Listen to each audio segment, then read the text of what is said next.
medida que continuamos con nuestro estudio de las ideas centrales que conforman lo que llamamos teología reformada, pienso en un evento que tuvo lugar en la historia un par de años antes de que los peregrinos desembarcaran en las costas de Nueva Inglaterra en el Mayflower.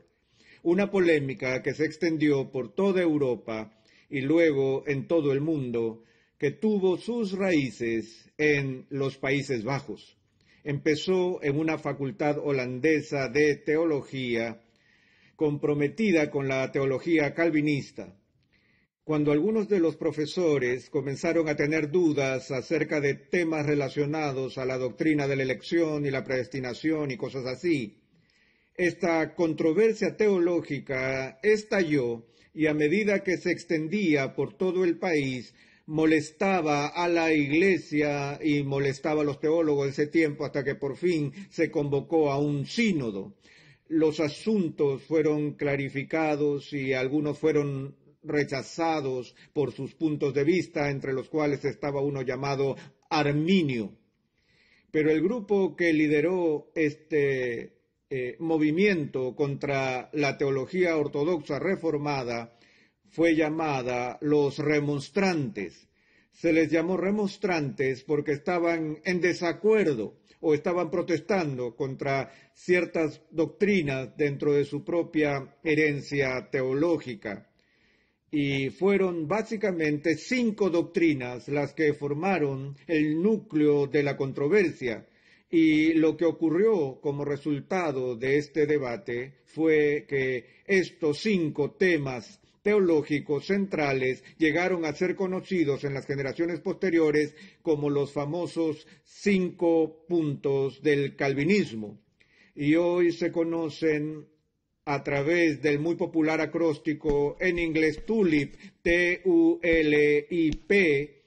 lo cual es una forma inteligente de resumir los 5 artículos que estaban en disputa. Y mencioné ese evento histórico por esta razón. Como hemos dicho desde el principio, sería un grave error entender la esencia de la teología reformada simplemente a la luz de estas 5 doctrinas, porque la fe reformada implica muchos otros elementos de la confesión teológica y eclesiástica.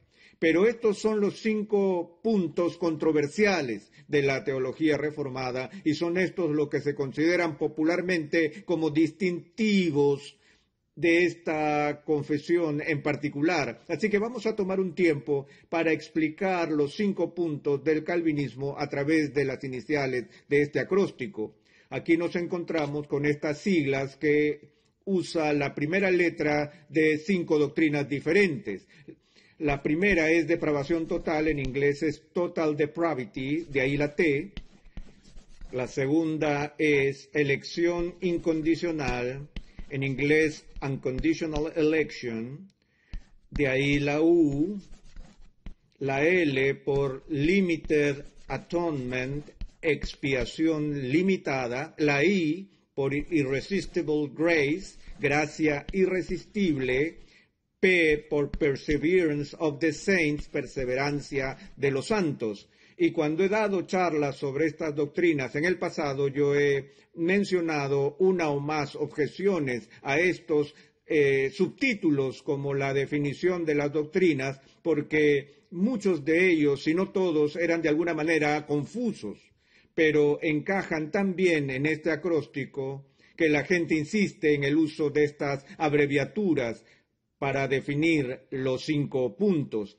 Y así lo que vamos a hacer hoy es empezar con una breve reseña de la T de TULIP, que se refiere a la depravación total. Recuerdo que hace muchos años estaba enseñando un curso de teología en una universidad y los alumnos que se inscribieron en ese entonces de ninguna manera venían de un trasfondo reformado. Nosotros estábamos viendo diversas doctrinas y llegué a la doctrina de la depravación total. Les di una exposición que tomó más de una semana de clases y al final de ese tiempo les pregunté a los alumnos y ellos estaban persuadidos de que efectivamente esta era la visión bíblica de la pecaminosidad humana.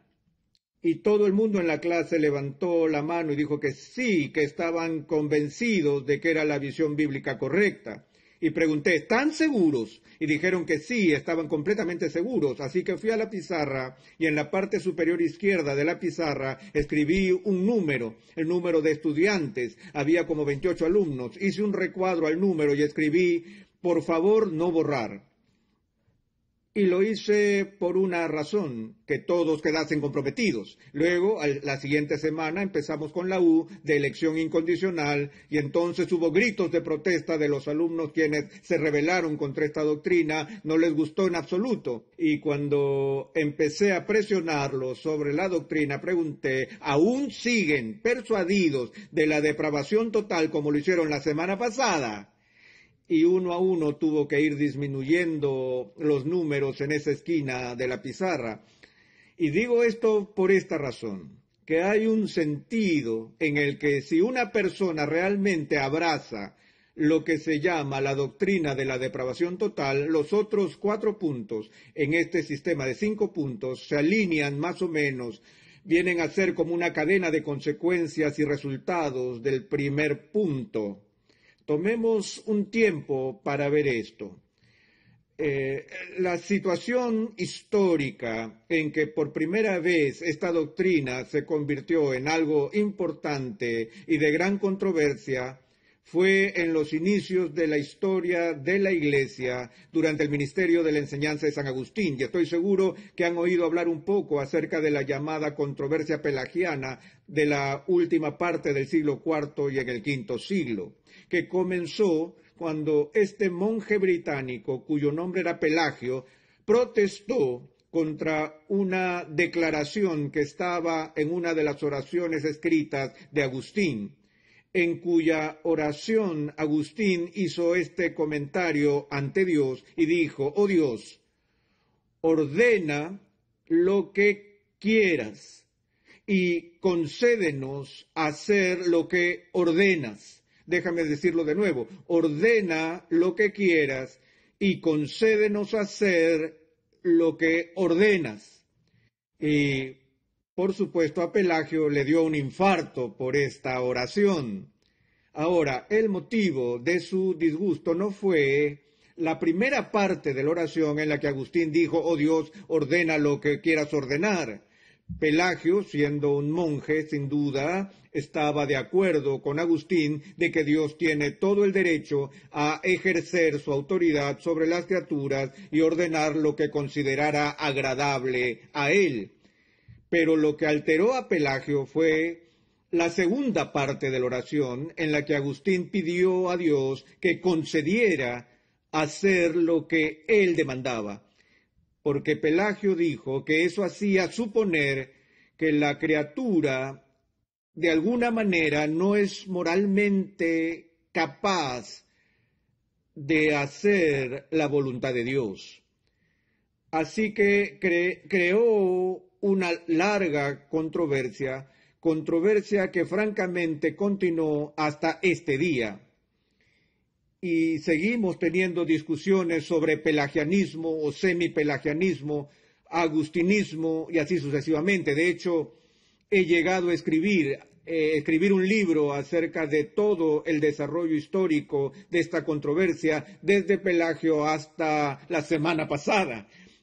Por eso, más adelante trataremos eso con mucho más detalle. Me gustaría tener una clase aparte solo para esa materia, pero a modo de introducción y de vista panorámica, este tema tiene que ver con la pregunta del pecado original.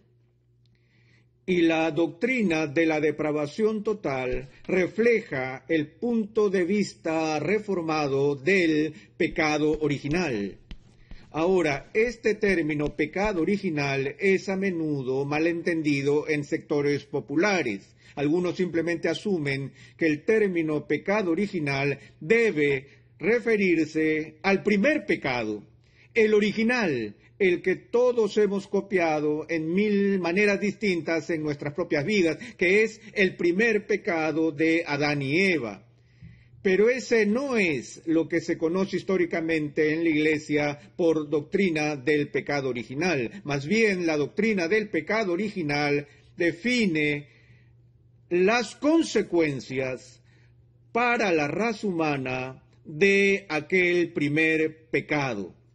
Y casi todas las iglesias que históricamente han tenido un credo, una confesión, han acordado que algo muy grave le pasó a la raza humana como consecuencia del primer pecado, que el primer pecado produjo pecado original, es decir, como resultado del pecado de Adán y Eva, toda la raza humana cayó. Y por eso nuestra naturaleza como seres humanos desde la caída es una naturaleza que ha sido influenciada por el poder del mal. Como David declaró en el Antiguo Testamento: oh Dios, he aquí en maldad he sido formado y en pecado me concibió mi madre.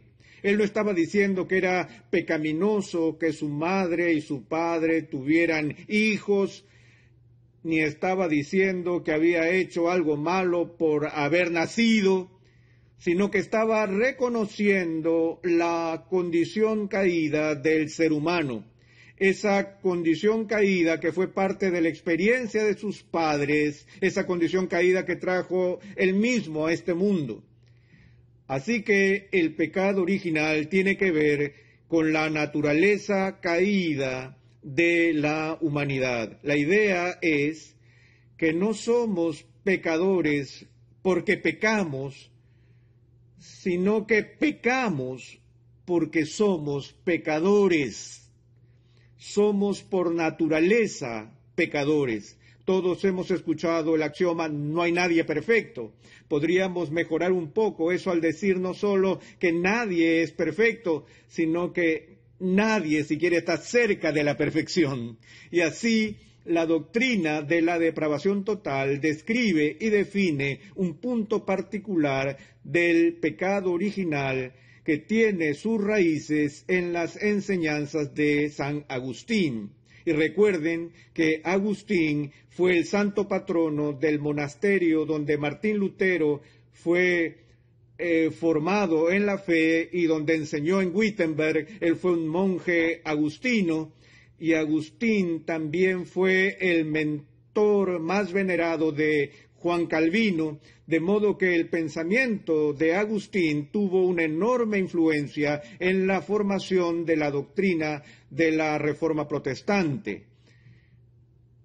Ahora, lo que la depravación total no significa en la tradición reformada es lo que llamamos depravación absoluta. Depravación absoluta.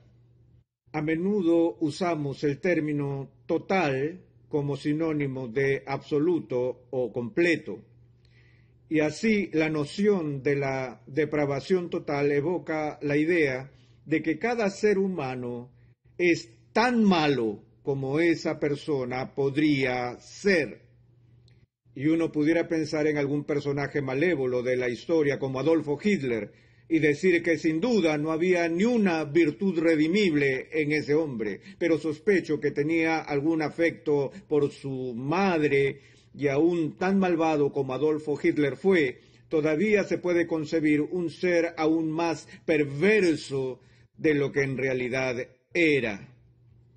Y así la idea de la depravación total no quiere decir que cada ser humano es tan malvado como le sea posible, sino más bien significa que la caída es tan grave que afecta en su totalidad a la persona. Nuestra naturaleza caída, que captura y oprime nuestra naturaleza humana, afecta a nuestro cuerpo. Por eso nos enfermamos y morimos. Afecta nuestra mente y nuestro pensamiento. Todavía tenemos la capacidad de pensar, pero la Biblia habla acerca de la forma en que la mente se ha oscurecido y debilitado.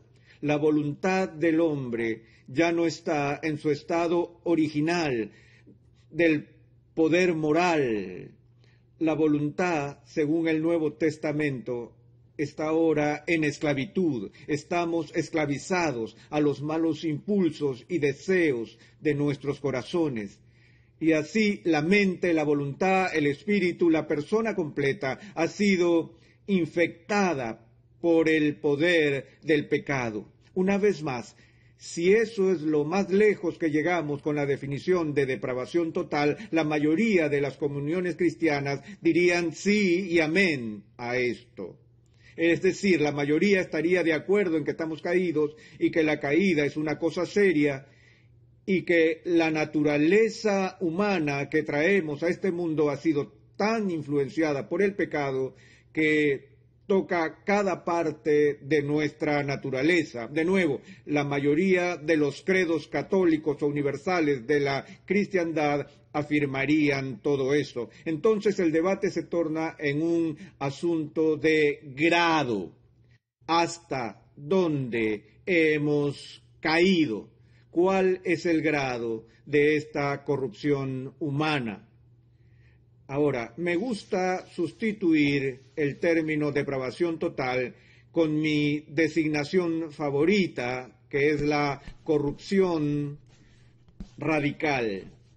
Es un concepto que mis amigos encuentran muy fácil de recordar como su acróstico personal. Corrupción radical son mis iniciales al revés, pero en español, CR. Ellos se complacen por la facilidad con la que esto ayuda a su memoria, ya que tienen un modelo vivo delante de ellos de la corrupción radical. Recuerdo a un profesor de gimnasia que yo tenía en 7º grado, cuando pasó lista el primer día y me llamó por mi nombre, RC, como me llamaban en la escuela primaria, y dijo, oh, Rudo Cabezón. Así que en ese instante tuve un nuevo apodo que probablemente no debería haber mencionado, ya que lo podría escuchar de nuevo en estos días. Pero la razón por la que usamos este término, a pesar de que no encaja con nuestra palabra tulip, sino que sería rulip, y nadie va a recordar eso, pero la razón por la que prefiero esto es por el término radical.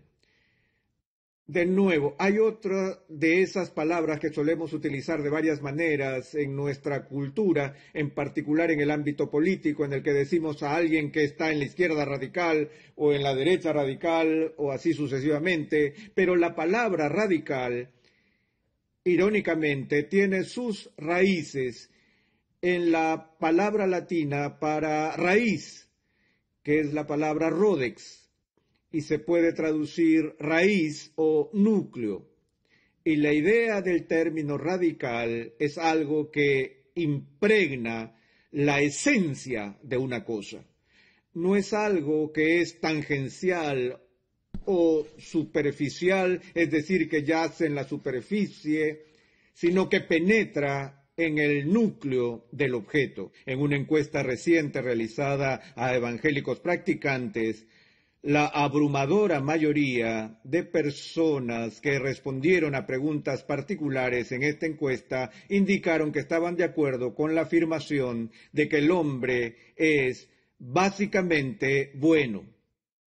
Ahora, por lo general, esa frase básicamente bueno significa que la base o la esencia de la humanidad o el núcleo de una persona es bueno. Y aunque reconocemos que uno no es perfecto, que todos somos pecadores y que todos estamos dañados y manchados por diversas imperfecciones, el problema con el pecado, en la idea de que el ser humano es básicamente bueno, es que el pecado entonces es visto como accidental o periférico a la naturaleza humana. Y esto, por supuesto, era parte de la visión optimista de la humanidad que es esencial al humanismo histórico. El humanista reconoce que hay problemas, pero en el fondo lo que necesitamos es más educación más ayuda del gobierno y así vamos a estar mejor y mejor y vamos a borrar esas manchas en la superficie que producen la delincuencia y otras formas de maldad.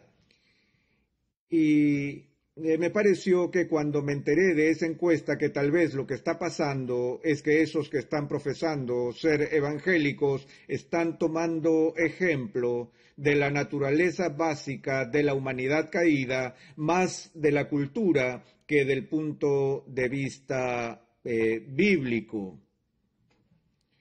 La enseñanza reformada dice que la caída se extiende, penetra a la médula.